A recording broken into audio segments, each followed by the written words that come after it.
Meus irmãos, um ano novo de muita esperança para todos. É o que nós da Escola de Jesus Cristo queremos transmitir nesse primeiro domingo do ano de 2021. Nós trouxemos para nossa reflexão de hoje a palavra de Paulo de Tarso sobre a excelência do amor, que está na primeira epístola aos Coríntios, capítulo 13, versículos 1 a 13.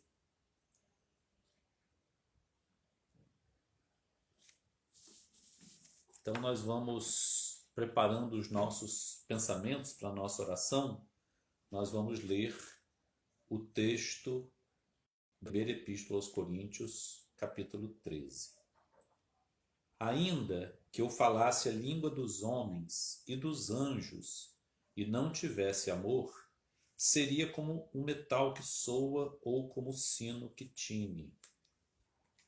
Ainda que eu tivesse o dom de profecia e conhecesse todos os mistérios e a ciência, e ainda que eu tivesse toda a fé, de maneira que pudesse transportar os montes e não tivesse amor, nada seria.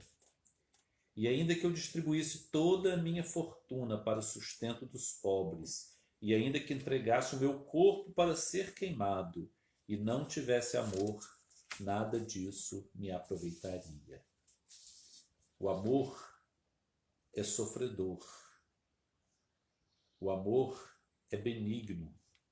O amor não é invejoso. O amor não trata com a leviandade. O amor não se ensoberbece. O amor não se importa com indecência. O amor não busca os seus interesses. O amor não se irrita. O amor não suspeita mal. O amor não folga com a injustiça, mas folga com a verdade. O amor tudo sofre, o amor tudo crê, o amor tudo espera, o amor tudo suporta. O amor nunca falha, mas, havendo profecias, serão aniquiladas. Havendo línguas, cessarão. Havendo ciência, desaparecerá. Porque em parte conhecemos e em parte profetizamos. Mas quando vier o que é perfeito, então o que é em parte será aniquilado. Quando eu era menino, eu falava como menino, sentia como menino, discorria como menino, mas logo que cheguei a ser adulto, acabei com as coisas de menino, porque agora vemos por espelho, como em enigma, mas então veremos face a face. Agora conheço em parte, mas então conhecerei como também sou conhecido.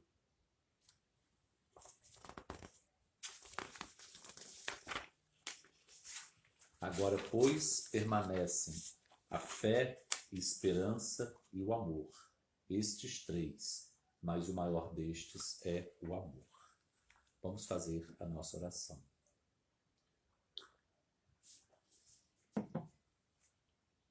Deus Santo, Pai nosso e nosso amigo, elevamos a Ti, Senhor, os nossos corações pobres, deficientes, incapazes de estar conscientes da verdade como ela se nos apresenta. Vemos apenas reflexos, vemos apenas partes, temos visões parciais, incompletas, e jamais, Senhor, podemos perceber como Tu mesmo nos vês e Tu mesmo nos percebes. Porque Tu nos conheces antes da formação da nossa primeira célula. Então, Pai, elevamos a Ti esse coração, agradecido por estarmos iniciando este ano de 2021, com esperanças de que possamos encontrar um ambiente mais saudável para todos, um ambiente onde as pessoas vão poder saudar-se com um aperto de mão e com um abraço. Por isso, Senhor, queremos te pedir nesta hora que fiques conosco e nos abra as mentes e os corações para a reflexão da palavra do teu apóstolo São Paulo. Assim seja.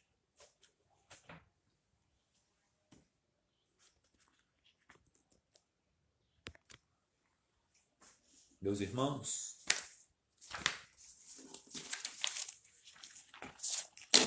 esse trecho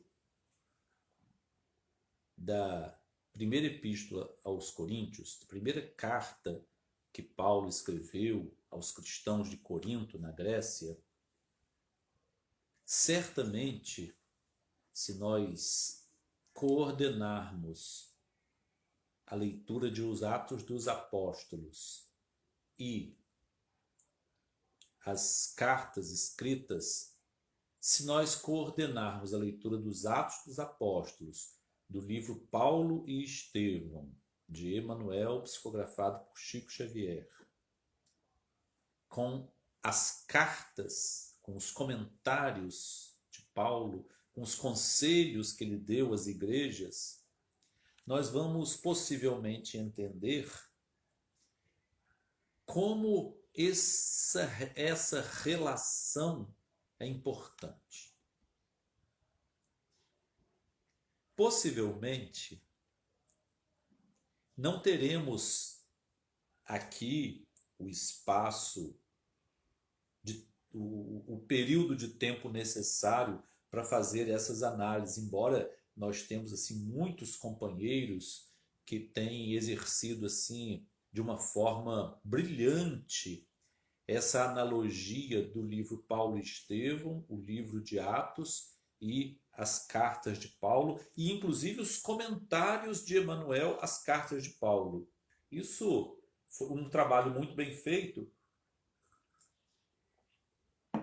foi realizado pela Federação Espírita Brasileira com o Evangelho por Emmanuel. O das cartas de Paulo é excelente porque ele faz essas analogias sincronizando as cartas com os fatos acontecidos na vida do apóstolo Paulo. E certamente, por causa de contendas, por causa de discrepâncias de pensamento entre os gregos de Corinto, quis Paulo orientá-los especialmente sobre elementos tão simples e óbvios para nós. Um exemplo é que o amor é a maior das virtudes. É aquela virtude que, como a luz branca, ela contém todas as outras difrações da luz. Todos os outros raios estão contidos na branca. Assim também, todas as virtudes, todos os sentimentos que unem o ser humano a Deus estão contidos no amor. Tudo se contém no amor. A paciência, a humildade, a indulgência. Não se pode dissociar o amor de nenhuma outra virtude. Virtus, força. Não há força sem o amor. Outro detalhe importantíssimo é que nós estamos falando de dons. Nós vamos precisar um outro dia para nós entendermos o que são donos. Donos são potências divinas que nos são doadas. Isso porque a nossa natureza humana, ela por si só, ela não ama, ela não tem fé, ela não tem esperança.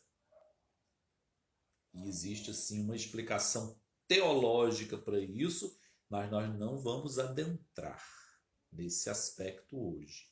O aspecto que nós precisamos adentrar é que, sendo dom divino, ele nos oferece. E nós precisamos aceitar esse dom. Ele é doado, ele é entregue. Em situações diferentes, nós precisamos também estudar o que são talentos e o que são frutos do Espírito Santo. Isso é um trabalho que é preciso fazer, é um pouco de exegese, ou seja, de estudo profundo, mas é também importantíssimo para que nós conheçamos as nossas categorias psicológicas. Porque a palavra de Deus, ela é completa. Ela nos ensina uma psicologia superior. E aqui nós vamos adentrar alguns aspectos que um filósofo, que foi o apóstolo Paulo, né, que, como Pedro dizia, fala coisas difíceis para o nosso entendimento. Mas eu quero crer que o próprio Pedro buscou mais tarde adentrar na filosofia paulina para que ele também pudesse expressar melhor a sua filosofia. Que é aquela parte do pensamento humano que nos faz ficar amigos de Deus. Então, o filósofo cristão é aquele que pensa e ensina a se pensar para ser amigo de Deus. E eu me lembro muito bem que meu pai iniciava a oração dele de domingo, dizia: Pai Nosso. Não. Deus Santo, Pai Nosso e nosso amigo. Amigo é aquele que ama, é aquele que dá vida pelo seu amigo. Jesus foi o maior amigo dos homens, de todos os seres humanos. E aí, nesses 13 versículos do capítulo 13 da primeira epístola aos Coríntios, nós vamos identificar algumas nuances que podem nos ensinar alguma coisa da nossa psicologia humana. No primeiro versículo, ele disse: mesmo que eu falasse todas as línguas de homens e de anjos e não tivesse amor, seria como um símbolo que retine, um metal que ressoa. Então, falar, dizer coisas bonitas, provenientes da nossa sabedoria, provenientes da nossa capacidade de comunicação, da nossa habilidade de comunicação e até mesmo da nossa verborragia,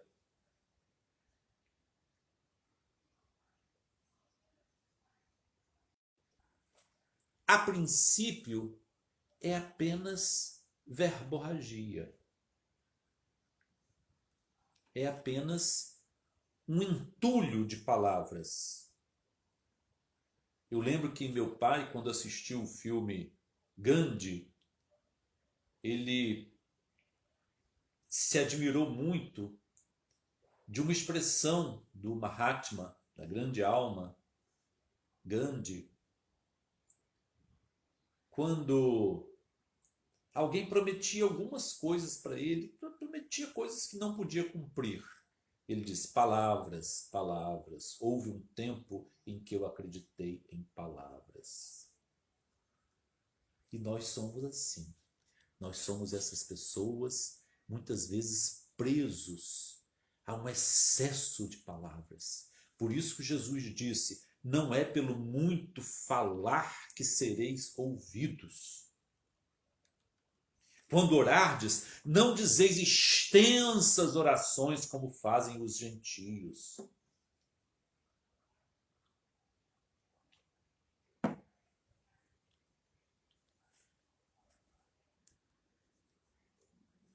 Por isso que muitas vezes a habilidade, a capacidade de comunicação, a erudição, o falar bonito, o comunicar com grandes massas, isso não significa que há amor. Existem muitos comunicadores de coisas muito belas, mas estão sem sintonia com o verdadeiro sentimento do amor. E como nós podemos dizer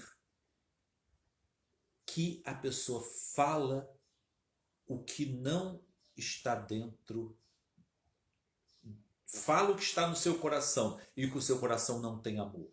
Como que se pode ver isso? Não é da nossa alçada julgar.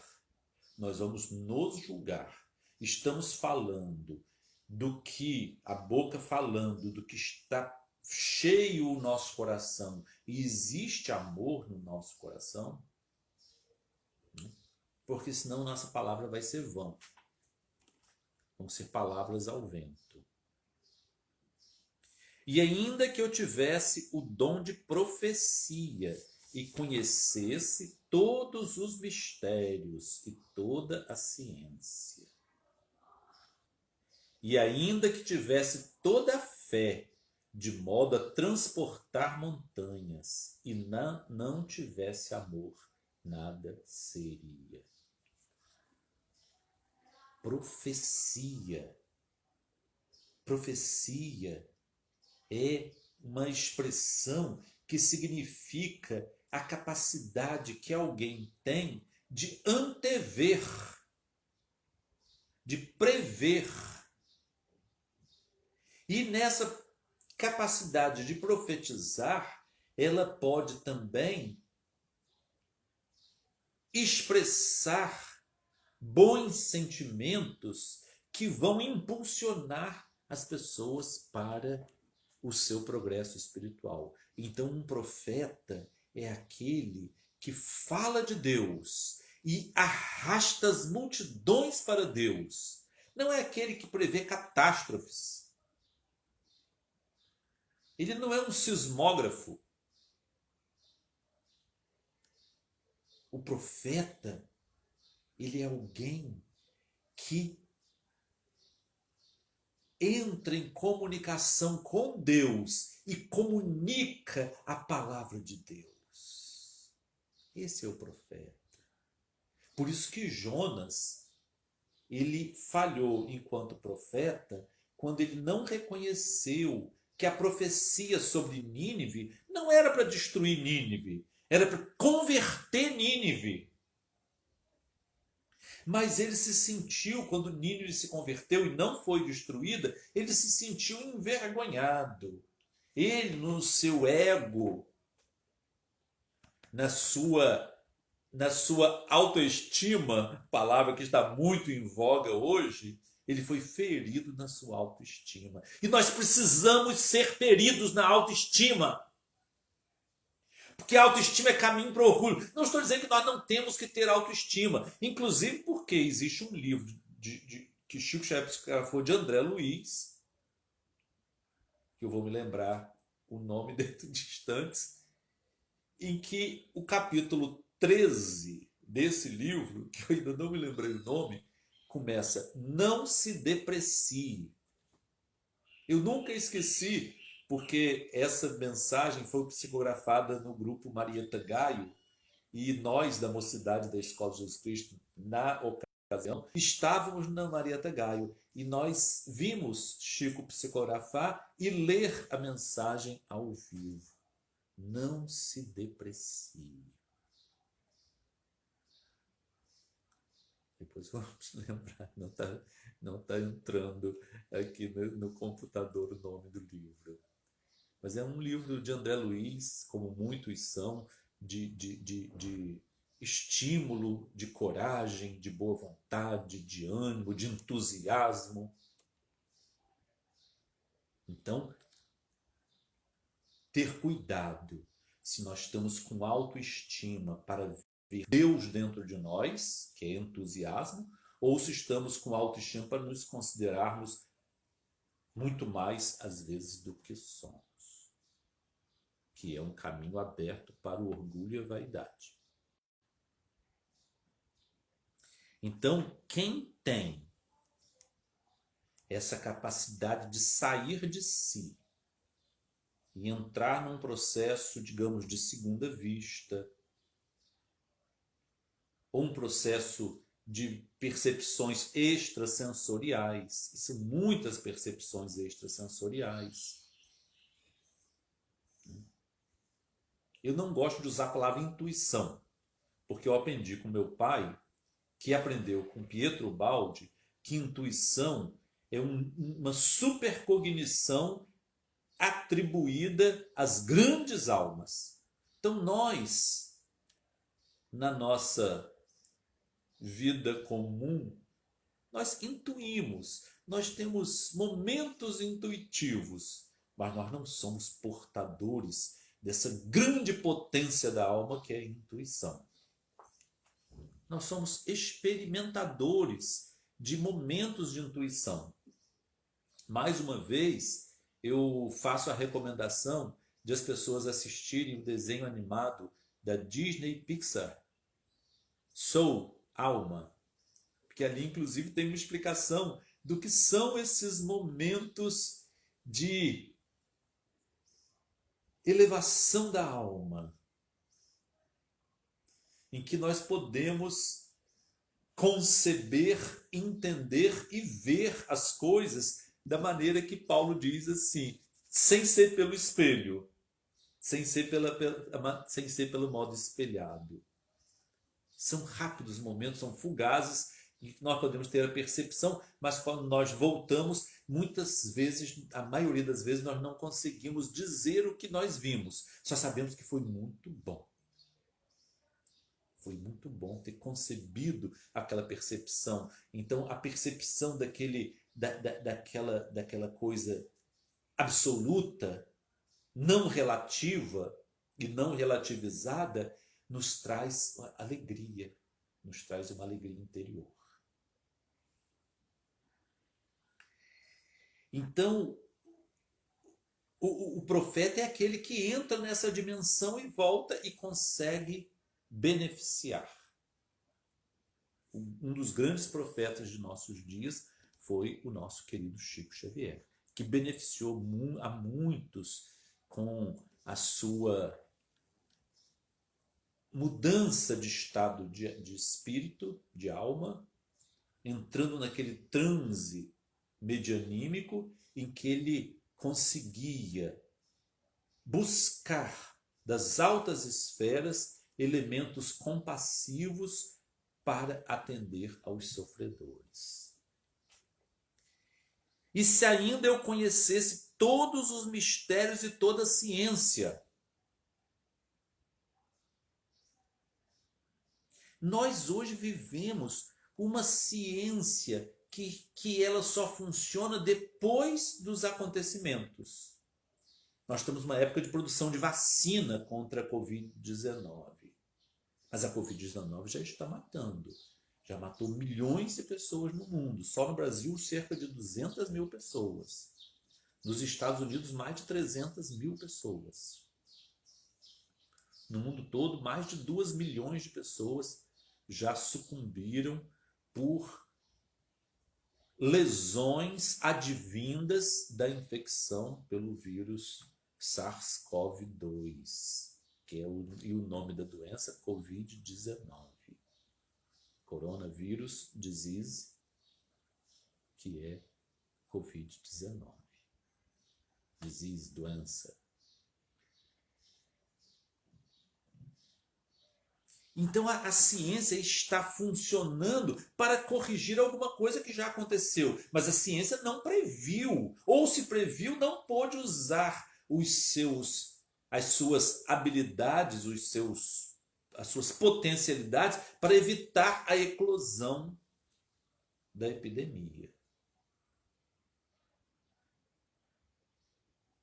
Quando houve o tsunami, aquele maremoto enorme que aconteceu no Oriente, os sismógrafos não conseguiram perceber.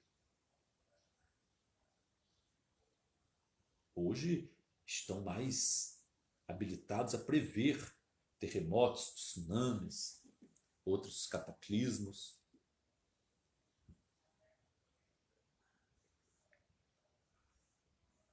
Em geral, a ciência entra depois para corrigir os efeitos danosos. Então, conhecer os mistérios e a ciência sem amor gera isso. Por exemplo, um país produz uma vacina, mas não entrega, ele tem que vender. Poucos pesquisadores, como Albert Sabin, não patentearam a sua vacina. Albert Sabin foi um grande benfeitor da humanidade inteira. Apenas umas gotinhas e a pessoa não vai ter a poliomielite.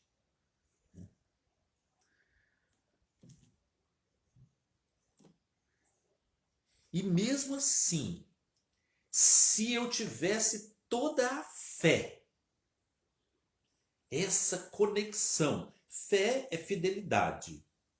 Então, quando nós vemos um aparelho de som muito bom, diz que ele é hi-fi, alta fidelidade. Né?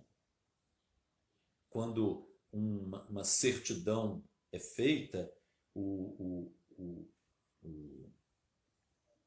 escrivão anota assim: o referido é verdade do que dou fé. Ele tem fé pública. Então, aquilo ali é uma coisa garantida. Então, a fé é uma sintonia, uma fidelidade a Deus. Mas mesmo que nós estejamos com essa sintonia, ela também pode estar dissociada do amor. Por isso que não existe nenhuma virtude que exista por si só. Todas elas só podem existir na coexistência com o amor. Então o amor reúne todas. Mas se nós estivermos ainda sem condições de amar, ou sem entender o que é amor, nós, diz Paulo, não seríamos nada. Não seríamos nada. Aquela fé é toda inútil. É a fé sem obras de que fala o apóstolo Tiago, uma fé inoperante. Para a fé ser operante, ela tem que ter amor. Ela não é pura. É uma fé que transforma. Como diz um hino que está no livro 50 anos de Deus. Dá-nos a fé que transforma. A fé tem que transformar o ser humano e tem que transformar outros, que a fé contagia. A fé contagia, a fé anima, a fé inspira, a fé sustenta. Tanto que na mesma epístola aos Coríntios, Paulo chega a dizer que uma mulher com fé, ela justifica o seu esposo. Porque ela consegue, aquilo transborda do seu coração e envolve quem está junto com ela, que consegue ser justificado. Vai ser salvo. Não, nós temos que entender num sentido mais da lei de evolução. Ele vai ser impulsionado pelo contágio da fé com a pessoa que tem fé. E aí nós temos três situações: a mediunidade sem Cristo, a ciência sem amor e a fé inoperante. Três situações muito comuns no nosso mundo. Pessoas que acreditam que a fé seja gritar com Deus, seja usar a verborragia para impressionar um público que entra num estado de loucura coletiva. Isso não é fé, isso não é a gritaria, as reações dissociativas histéricas. Aquilo não é fé, aquilo é perturbação. É uma fé inoperante, uma fé sem obras, uma fé que não transforma, como diz Emmanuel na letra do hino Cordeiro, Cordeiro Santo de Deus, dá-nos a fé que transforma os sofrimentos e os prantos nos tesouros sacrossantos. Esses divulgadores, esses chamados homens da fé, eles têm fé inoperantes. Eles provocam histeria coletiva. As pessoas até saem de si, entram em estados alterados de consciência, caem. Tem situações semelhantes a crises convulsivas, aí eles dizem que os demônios estão saindo, mas é tudo, eles produzem, comunicam aquela fé pueril, aquela fé pobre, sem amor, inoperante, e as pessoas entram num estado de comoção. Quantos cientistas sem amor, médicos sem empatia, que não tentam entender a dimensão da dor dos seus clientes. Tantos médiums sem Cristo, acreditando que eles são alguma coisa. Vou pegar a hora para não errar a hora. Acreditando que eles são alguma coisa. Pobres coitados, adorando a idolatria, encantados com a idolatria. Pobres coitados, pobres médiuns. Me lembro de Alfonso de Guimarães. Pobre Alfonso. Eu, citando Alfonso, diria: pobres médiuns. E ainda que distribuísse toda a minha fortuna para o sustento dos pobres, e ainda que entregasse o meu corpo para ser queimado, e não tivesse amor, nada disso aproveitaria. E realmente a caridade, ela é a expressão do amor. Caridade é a expressão do amor. Então, o caridoso, ele não é o filantropo. São várias categorias que vão crescendo. Filantropia, beneficência, caridade. Hoje, muitas pessoas que são, vamos dizer assim,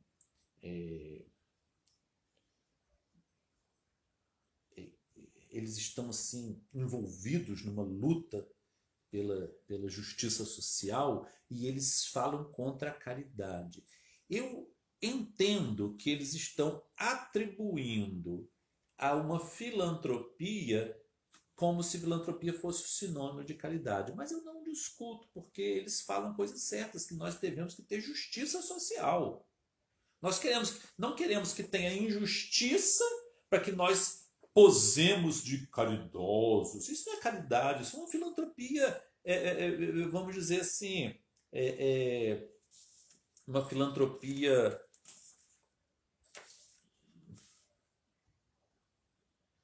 autopromocional, né? E essa filantropia sem amor, eu queria fazer um comentário aqui, para não fugir muito do tema. Se nós considerarmos a lei de causa e efeito e enxergarmos, entendermos a filantropia, uma beneficência, alguém que distribui, que faz campanhas, por exibição egoística, narcisista, vai gerar efeitos, dois tipos de efeitos. Efeitos de benefícios materiais para os receptores daquele benefício, eles vão ser realmente beneficiados. Mas como nos três mundos que nós estamos, no mundo físico, no mundo mental e no mundo espiritual. No mundo físico, ela fez um bem e ela vai receber a causa, vai receber o efeito daquele bem. Então vai receber benefícios materiais também, né? Ela vai ser admirada, ela vai ser reconhecida, ela vai ser bem comentada e em alguns casos vai até conseguir resultados materiais, como ser eleito em algum cargo, adquirir alguma função de prestígio. Então, causa e efeito. Como Jesus disse, ele já teve a sua recompensa. A recompensa já veio. Ele agiu no mundo material e recebeu a recompensa no mundo material. Acabou. Mas no mundo mental, ele pratica, por exemplo, uma filantropia na busca de uma justiça social. Ele já está um pouco mais avançado. Ele já quer mudar a sociedade, a humanidade. Mas ainda falta amor dentro dele. Ele está só num processo de atividade, de militância. Seja no espiritismo, seja na política.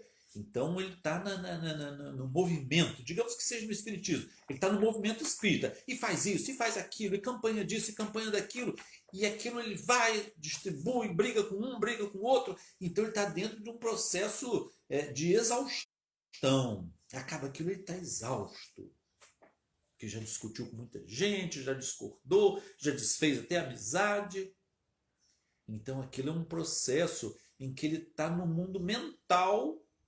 Ele já não está no mundo só material, está no mundo mental, em que ele está vivendo essa caridade sem amor. É uma caridade que não tem amor. A caridade é amor. A caritas é uma das formas de amor. Mas ele está praticando esse aspecto do amor, o amor caritas, sem sentir o amor que nos liga a Deus. Então, no nível mental, ele também vai ter benefícios psíquicos. Ele vai se tornar uma pessoa mais inteligente, mais capacitada para gerenciar essas situações. Ele vai receber mais capacidade. Mas no nível espiritual ele ainda não conseguiu. Então, Paulo disse assim, nada aproveitaria no nível espiritual que ele talvez esteja almejando Mas no nível mental ele aproveitou alguma coisa. Sempre se aproveita alguma coisa, né? A teoria de Lavoisier também funciona no mundo mental e no mundo espiritual. E quando a pessoa pratica por amor à justiça, eu não quero só beneficência, eu quero transformar, eu quero ajudar. Eu quero que a pessoa cresça, que modifique. Então há um movimento todo de alma. Então ele atinge aquele nível de justiça espiritual, de caridade espiritual, de devotamento, de abnegação, em que ele nega a si mesmo. Então, além dos benefícios materiais, ele vai produzir benefícios mentais, tanto para ele quanto para os seus beneficiários. E ele também vai receber benefícios espirituais, porque aquilo vai impulsionar a sua evolução. Isso também nós vamos ter que dedicar um dia só às nossas ações nesses 3 mundos. Depois ele diz que o amor é sofredor e quem ama sofre porque pratica a empatia. Nós tivemos uma aula com o Luizinho agora que ele mostrou como que a pessoa empática pode sofrer. Então quem ama sofre. A pessoa está sofrendo porque amou. Ele é benigno. Amor só pode fazer o bem. Ele não é invejoso. Então alguém que ama, ele se alegra com a alegria do outro. Jamais se incomoda. Jamais a alegria de alguém vai assim, por que eu não tenho isso? Por que meu filho não conseguiu isso? Então, jamais a alegria do outro provoca desconforto emocional nele. E se nós sentimos o desconforto para a alegria de alguém, nós precisamos nos despojar dessa emoção, porque isso é uma emoção, isso não é um sentimento. É uma emoção negativa que faz parte do nosso conteúdo. Então nós temos que nos despojar dela. O amor não trata com a leviandade. Então o amor não engana, não trapaceia, não suborna, não chantageia, não ilude, não simula. Tudo isso é lidar com a leviandade. Ele não se ensoberbece. Então é aquele vaidoso, que ele quer ser visto como alguém que ama. Então ele sempre faz assim uma aparência de benignidade, de compassividade, mas é tudo falso. Então o amor também não é malicioso, ele não suscita luxúria, nem excesso de sensualidade. Ele não busca os seus interesses, ele é todo altruísta. Amor por natureza ele é altruísta, é uma força centrífuga. Ela não é centrípeta, a virtude é centrífuga. O vício é centrípeto, a virtude é centrífuga. Ela joga, ela distribui, ela semeia, ela esparge alegria, criatividade, autonomia. Isso é o amor. Ele não se irrita, ele é paciente. E aí nós vamos entender por que muitas vezes nós estamos em situação em que nós ficamos impacientes, porque nós estamos sendo treinados, exercitados na nossa paciência. Muitas pessoas estão numa encarnação inteira para aprender a paciência. É uma partícula do amor. Paciência é uma partícula do amor. É a ciência da paz. Então, quem é paciente tem paz íntima. A consequência dessa paz íntima é a pessoa não se irritar, é a pessoa ser benigna, não ser invejosa, não ser leviana, não ser egoísta. Ele não suspeita mal. Quem tem amor não tem paranoia. A paranoia é uma forma de loucura que a pessoa sempre acha que o outro está fazendo alguma coisa. Isso aí vem da falta de amor. Então nós precisamos dissipar em nós essa mania de perseguição. Tem pessoas que ensinam assim para os outros: olha, está acontecendo com você que tem alguém fazendo alguma coisa para você. Nossa, tem alguém fazendo alguma coisa para mim. Realmente fizeram alguma coisa na minha vida que está muito complicado. Ninguém fez nada. Essas pessoas que induzem os outros à paranoia, elas não são pessoas de Deus. Isso foi coisa. Olha, nós temos aqui como desmanchar isso. Isso não é cristão. Ninguém fez nada.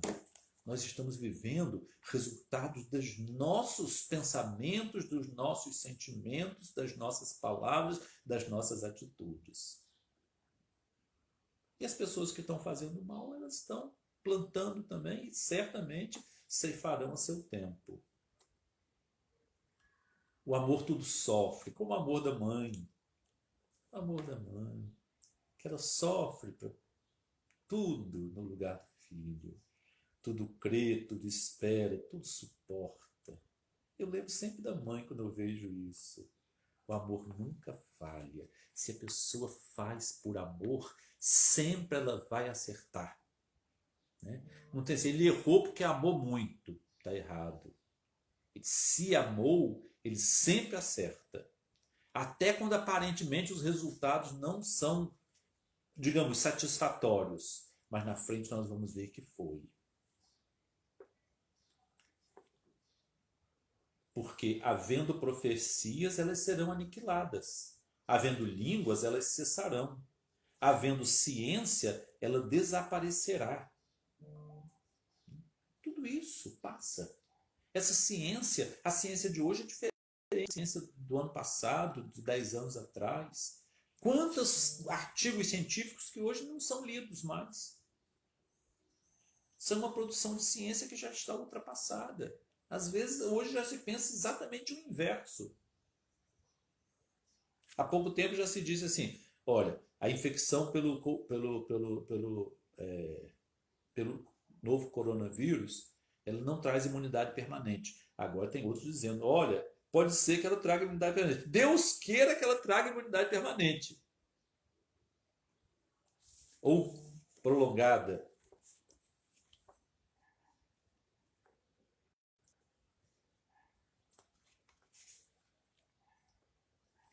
Então, em parte conhecemos. Nós conhecemos só pela capacidade da nossa visão. Nossa visão é racional. A visão racional, pelo método cartesiano, que é o método científico mais compreendido, é o método que pega uma grande verdade, fraciona em pequenas verdades e estuda as pequenas verdades. Então, cada pessoa ele sabe alguma coisa de uma outra coisa maior.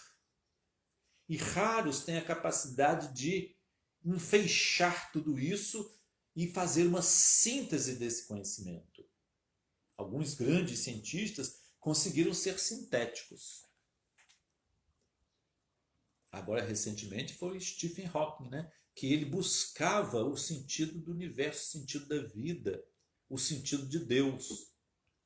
E a esposa dele, sempre muito crente, muito religiosa, muito cristã, esperava o dia que ele acreditasse. Mas ele queria ver Deus na equação. Então ele foi realmente desenvolvendo cada vez equações mais sofisticadas, mas ele não chegou ao final da vida, quase totalmente paralítico, ele não chegou a ver Deus. Porque até ele, que tentou ver com a forma mais sintética, ele ainda estava vendo a parte. Né? Tem um pesquisador, um filósofo italiano que morou no Brasil, Pietro Baldi, que já veio à Escola de Jesus Cristo, era amigo do meu pai, teve experiência mediúnica junto com Chico Xavier, na mesma mesa, psicografando mensagens do Espírito que ele chamava Sua Voz, e Chico Xavier psicografando mensagem de São Francisco de Assis. Comunicou-se por Chico Xavier. Então essa beleza que aconteceu foi a partir de um livro que ele escreveu, A Grande Síntese. Minha mãe tem uma irmã que já desencarnou também, Ivone Mussa, que ela, quando morava aqui em Campos, depois mudou para São Paulo e lá ela viveu a vida inteira, teve seus filhos, netos, e desencarnou faz 2 anos por aí. Mas ela, quando morava aqui em Campos, ela era professora do liceu de Química. Então ela tentava traduzir em linguagem simples aquele conhecimento profundo de química que está no livro A Grande Síntese, mostrando que a lei é uma só. A lei que rege o mundo químico e físico é a mesma lei que rege o mundo mental, é a mesma lei que rege o mundo espiritual. Eu conversei com ela pouco antes dela desencarnar sobre isso. Quando eu era menino, falava como menino, discorria como menino, mas cheguei a ser adulto e acabei com as coisas de menino, é um amadurecimento. Porque agora vemos em espelho, é a relatividade. Mas então veremos face a face, é o absoluto. E conhecerei como sou conhecido. Nós vamos então amar como Jesus nos ama. Um novo mandamento vos dou, que vos ameis uns aos outros como eu vos amei. Esse é o conhecimento absoluto.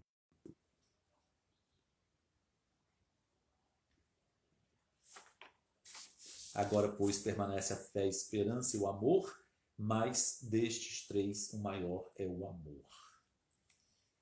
Nós lembramos há pouco tempo também da Epístola de Tiago, capítulo 2, versículo 18.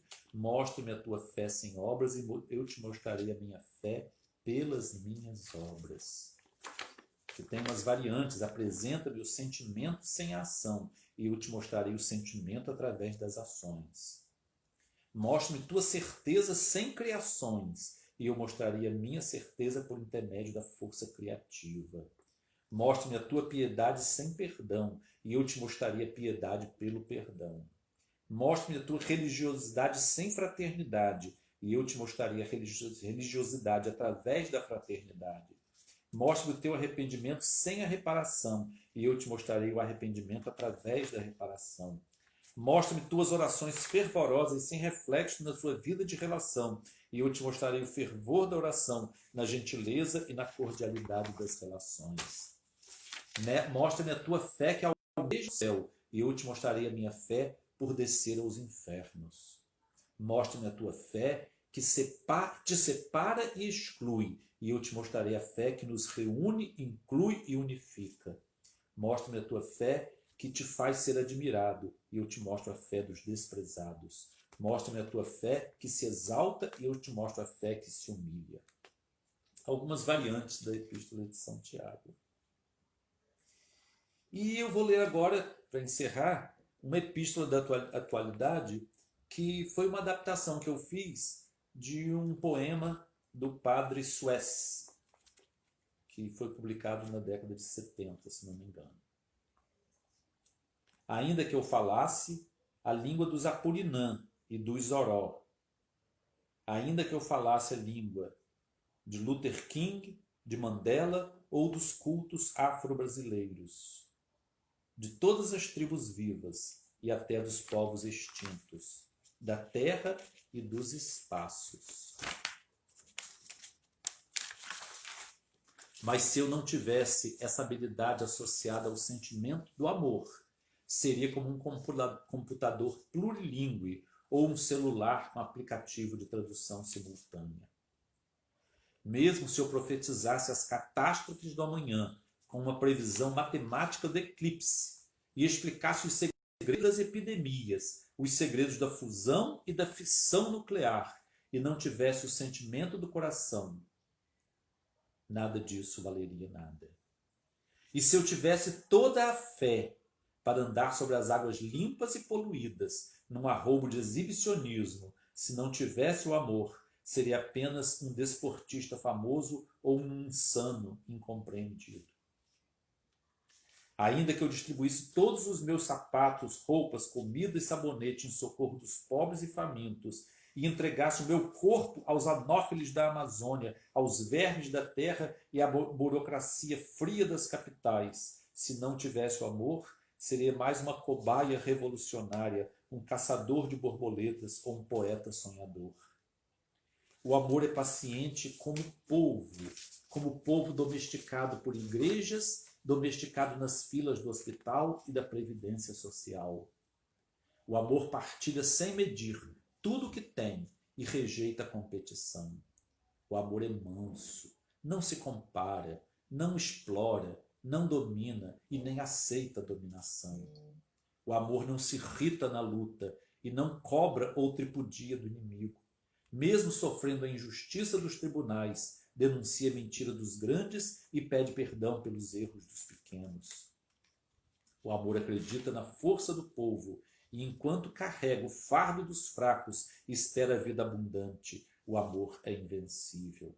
Os profetas ficarão mudos, os poliglotas ficarão gagos e os sábios acabarão na ignorância, porque a nossa sabedoria pobre e passageira é a nossa profecia.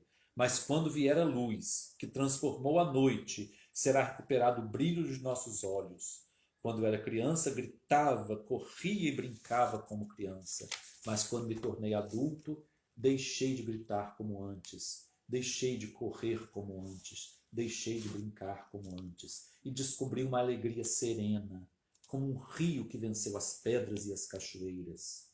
Agora vemos os acontecimentos superficialmente, relativamente, narcisisticamente confusos, mas depois, de verdade, na essência, na intemporalidade, na impermanência. Agora não entendo as pessoas porque o meu amor é cego, mas depois conhecerei como também sou conhecido e amarei como sou amado. Agora permanecem a fé, a esperança e o amor. Acredito na presença de Deus Pai, no céu transcendente, só compreendido pela fé. Acredito na presença do Deus Espírito, imanente, que aquece nossos corações e gera esperança. Mas, sobretudo, acredito na presença do Deus Filho, que está no meio de nós, semelhante a nós, presente no pobre, nas mulheres, nas crianças, nos desprezados pela sua raça, pela sua opção sexual, pela sua condição humana. Neste Filho que diz: tudo o que fizerdes a um destes meus irmãos mais pequeninos, a mim o fizestes. Portanto, meus irmãos, essa é a nossa lembrança de ano novo, de ano bom, como dizia meu pai. Aquele ano que inicia e que nós precisamos ter em nossos corações, que seja um ano de esperança. O que a ciência nos propuser, nós não devemos brigar, nós não devemos ser negacionistas. Nós devemos ser entusiásticos com os avanços científicos que vão nos proporcionar a manutenção da vida na Terra. Dizem alguns que existem projetos de destruição de vidas na Terra. Então não entremos nesse raciocínio de negação de que Galileu foi vítima e de que Copérnico conseguiu revolucionar. Aceitemos que a ciência é amparada por Deus, pelos espíritos do bem, que querem fazer com que o mundo evolua, com que o mundo cresça, que a vida na Terra floresça. E aqui cabem muitos bilhões de habitantes. Só não cabem bilionários, mas bilhões de habitantes cabem. Então pensemos nisso, busquemos isso com todas as forças de nossa alma, com todo o nosso conhecimento, com toda a nossa consciência. Busquemos isso, meus irmãos. Deus Santo, Pai nosso e nosso amigo, elevamos a Ti, Senhor, nossos pensamentos e nossos sentimentos. Nessa integração, muito maior que a integração que a internet produz, nessa integração de sentimentos e pensamentos, que forma uma rede de alta sofisticação, para que nós saibamos pedir, Senhor, ao Teu coração magnânimo e paciente, que nos traga luz para as consciências, esperança para os corações, fé para o nosso espírito e caridade para as nossas mãos. Que possamos, Senhor, buscar o reino de Deus e a sua justiça, para que tudo mais nos seja acrescentado. Rogamos, Senhor, estas coisas e queremos agora incluir nas nossas petições todos aqueles queridos de nossos corações. E eu peço a cada um que esteja nessa hora em prece junto comigo, que pense em alguém que ama, encarnado e desencarnado. E vamos enviar para eles as nossas vibrações de amor, de cura, de perdão, de paciência, de tolerância, de amizade. Fica conosco, Senhor, e guarda-nos na tua paz. Em nome de Deus Todo-Poderoso, com a assistência de nossos amigos e benfeitores espirituais, nós damos por encerrada a primeira reunião do ano 2021. Assim seja.